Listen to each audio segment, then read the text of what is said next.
Halo semuanya, hari ini kita akan belajar mengenai isomer dari alkana. Yang akan kita bahas hari ini adalah isomer dari alkana mulai dari C1 sampai C8. Oleh karena itu kalian harus pantengin video ini sampai selesai agar kalian tahu bagaimana cara membuat isomer dari suatu alkana. Langsung aja, yang pertama untuk C1 yaitu metana. Kita tahu bentuknya seperti ini, CH4. Kira-kira CH4 ini punya isomer nggak sih? Apakah CH4 bisa diubah menjadi bentuk lain? Jawabannya tidak. Untuk metana dia tidak memiliki isomer. CH4 hanya ada dalam bentuk CH4, tidak bisa dirubah dalam bentuk struktur, posisi, atau fungsi yang lain.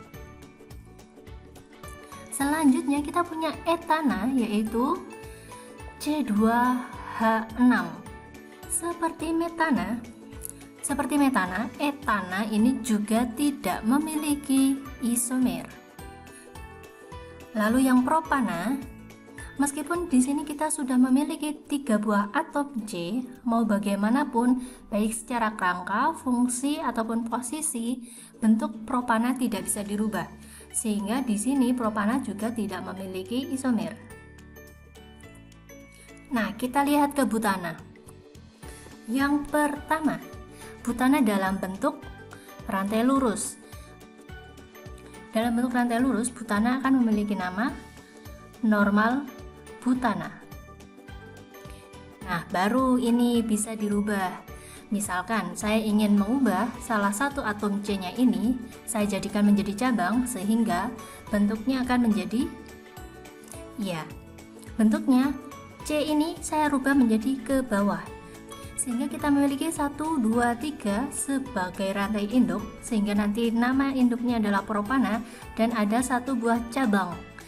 Namanya adalah 2-metil propana.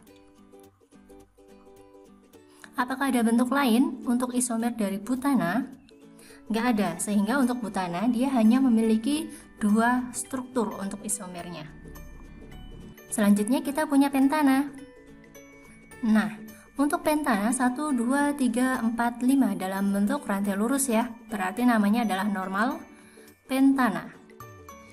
Selanjutnya masih sama caranya ya, saya ingin salah satu atom C di sini dirubah menjadi cabang, sehingga nanti bentuknya menjadi, kita punya rantai induk di sini 1, 2, 3, 4. 4 atom C sebagai rantai induk dan terdapat 1 buah cabang dalam bentuk metil, sehingga namanya adalah 2-metil butana. Adakah bentuk lain? Kita coba lagi. Jika saya ingin 1 buah atom C di sini, saya jadikan cabang lagi, sehingga kita nanti akan memperoleh, ini adalah rantai induknya dan ini adalah cabang. Kita memiliki 2 buah cabang yang berbentuk metil terikat pada atom C nomor 2 ya, sehingga namanya adalah 2 dimetil 1, 2, 3 propana. Nah, ini adalah isomer dari pentana. Ada 3 buah struktur. Ini adalah isomer kerangka atau isomer rangka. Sama aja ya. Selanjutnya saya punya heksana. Oh ya, saya sampai lupa menjelaskan bahwa dalam menentukan isomer yang pertama, caranya adalah kita gambar dulu bentuk yang paling sederhana, yaitu bentuk rantai lurus seperti ini, heksana 1, 2, 3, 4, 5, 6. Rantai lurus sehingga namanya adalah normal heksana. Lalu kita ambil salah satu atom karbonnya, kita jadikan menjadi cabang, ya kan? Nah, 1 atom C ini menjadi cabang berupa metil. Posisinya ada di atom C nomor 2, ya kan? 1, 2, 3, 4, 5. Sehingga namanya adalah 2-metil pentana. Selanjutnya, jika cabang ini bisa kita ubah-ubah posisinya sehingga menghasilkan senyawa yang berbeda, maka artinya kita memiliki isomer yang lain. Contoh, Saya punya metil di sini di atom C nomor 2, saya ubah atau saya geser ke atom C yang nomor 3 sehingga kita peroleh bentuk yang seperti ini. Kita punya atom C nomor 1, 2, 3, 4, 5. Nah, penomoran dari kiri ataupun kanan tetap sama ya. Kita akan dapat metil sebagai cabang pada atom C nomor 3. Sehingga namanya adalah 3 metil pentana. Nah, setelah berada di posisi atom C nomor 3, kita geser aja dari nomor 3 ke nomor 4. Kira-kira apakah kita bisa mendapatkan zat baru? Saya gambarkan di sini ya. Di sini menjadi cabang. Saya punya atom C nomor 1, 2, 3, 4, 5. Nah, ini jika kita menomorinya dari sebelah kiri. Tetapi jika kita menomorinya dari sebelah kanan, ini akan merubah cabang pada posisi atom C nomor 1, 2, 3, 4, 5. Nah, metil akan berada di nomor 2, nomor terendah. Namanya berubah menjadi 2 metil pentana. Yang artinya 3 metil pentana jika cabangnya kita geser lagi, posisinya akan menjadi 2 metil pentana yang sama dengan isomer yang ini. Artinya ini bukan isomer ya, karena ini sama dengan yang atas. Selanjutnya, setelah menentukan isomer dengan satu buah cabang, maka kita akan menentukan isomer dengan adanya 2 buah cabang. Misalkan dari 2 metil pentana, satu atom C-nya ingin saya jadikan cabang lagi. Nah, ini cabangnya saya taruh di bagian bawah dan juga bagian atas. Cabangnya berupa 2 buah metil dengan rantai induk 1, 2, 3, 4. Ada 4 atom C ya. Lalu posisi kedua cabang ada di atom C nomor 2, sehingga namanya adalah 22 dimetil butana. Nah, sekarang saya ingin 2 buah cabang ini saya geser. Nanti kita akan memperoleh struktur seperti ini. Apakah ini isomer lain dari heksana? Yap, jawabannya bukan. Mengapa? Karena kita bisa menomorinya dari sebelah kanan ya. 1, 2, 3, 4. Dengan adanya 2 buah metil, namanya akan menjadi 22 dimetil butana.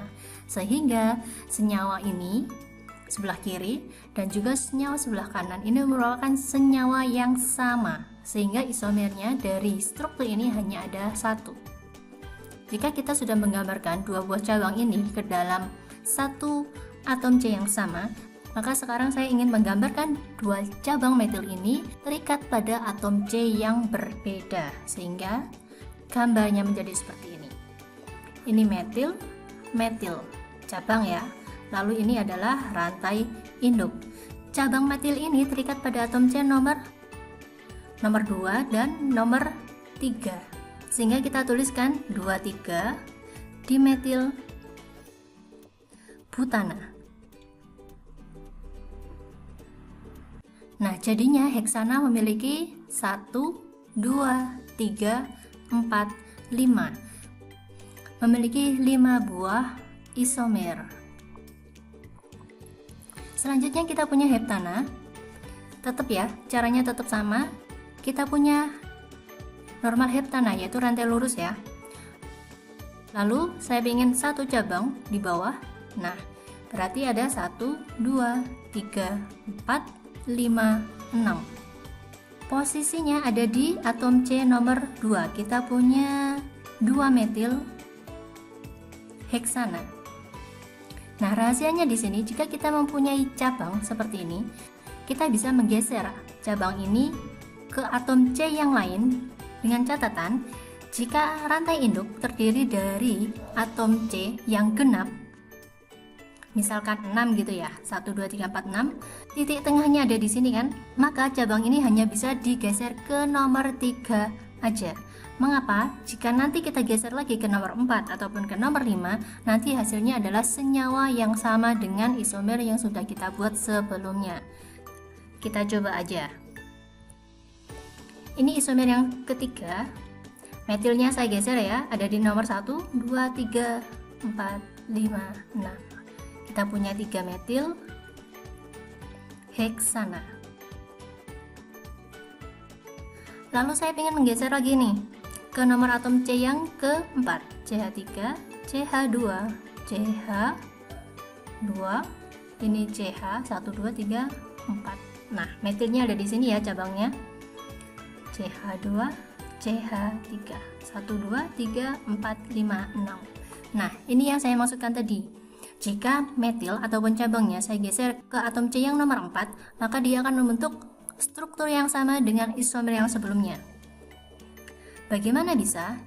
Kalau dari tadi kita menomori atom C dari sebelah kiri agar cabang mendapatkan nomor yang terendah, maka untuk struktur yang ini kita harus menomorinya dari sebelah kanan agar cabangnya mendapatkan nomor yang terendah. Sehingga 1, 2, 3, 4, 5, 6. Nah, benar kan? Untuk cabang atau metil mendapatkan atom C nomor 3. Sehingga namanya adalah 3 metil heksana. Nah, ini adalah nama yang sama sehingga struktur ini sama dengan struktur isomer yang sudah kita gambarkan sebelumnya. Nah, untuk isomer heptana pada slide ini ya, pada slide ini ada 1, 2, 3. Selanjutnya kita coba. Setelah kita mengotak-atik heptana dengan satu buah cabang, sekarang kita akan membuat isomer heptana dengan adanya 2 buah cabang. Ini artinya ketika saya punya 2 cabang ini bisa ya diuraikan, mau ditata bagaimanapun, mulai dari yang seperti ini ataupun yang seperti ini. Nah, ini nggak saya lanjutin ya, menggambarkan metilnya di posisi di sebelah kanan seperti ini. Nanti kita akan mendapatkan struktur yang sama. Maka kita beri nama dulu untuk senyawa ini. Ini adalah rantai induk. Udah kelihatan 1, 2, 3, 4, 5. Kita punya 5 atom C untuk rantai induk. Dan terdapat 2 buah cabang metil. Di nomor atom C nomor 2 ya. Ada 22 dimetil pentana. Nah, untuk yang ini rantai induknya juga sama, ada 5 dengan cabangnya ada di nomor 3, sehingga namanya adalah 33 dimetil pentana. Jika di sini saya sudah menggambarkan cabang, 2 buah cabang metil pada atom C yang sama, sekarang saya ingin memvariasikan kedua cabang ini untuk terikat pada 2 atom C yang berbeda. Misalkan. Oke, terima kasih buat kalian yang masih nonton sampai detik ini. Semoga kalian bisa membuat si isomer dengan baik. Sampai ketemu di video selanjutnya. Terima kasih.